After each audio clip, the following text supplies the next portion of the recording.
জাতীয় স্মৃতিসৌধে প্রধানমন্ত্রী তারেক রহমানের শ্রদ্ধা, মন্ত্রীদের নিয়ে জিয়াউর রহমান ও বেগম খালেদা জিয়ার সমাধিতেও শ্রদ্ধা নিবেদন, সমৃদ্ধ দেশ গড়ার প্রত্যয়।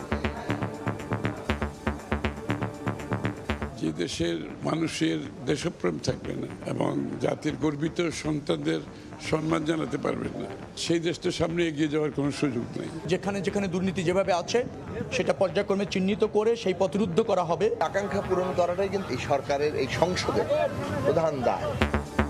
প্রধানমন্ত্রী হিসেবে প্রথমবার সচিবালয়ে তারেক রহমান, বিকেলে হবে নতুন মন্ত্রিসভার প্রথম বৈঠক, নিজ নিজ দপ্তরের মন্ত্রী প্রতিমন্ত্রীরা।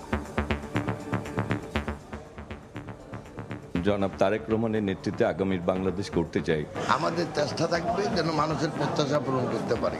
সবাই আমাদের জন্য দোয়া করবেন, সকল দায় দায়িত্ব সুন্দরভাবে পরিচালনা করতে পারি। ধ্বংসপ্রাপ্ত অবস্থা থেকে আমরা তুলে এনে আমরা একটা নতুন বাংলাদেশ করব।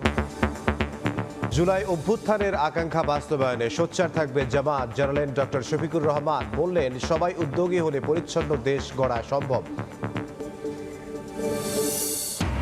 বিএনপির সংবিধান সংস্কার পরিষদের শপথ না নেয়া আইনসম্মত, আইনি জটিলতার সংখ্যা ছিল দাবি আইনজীবীদের। জুলাই সনদ অমান্যের অভিযোগ জামাতের আইনজীবীদের।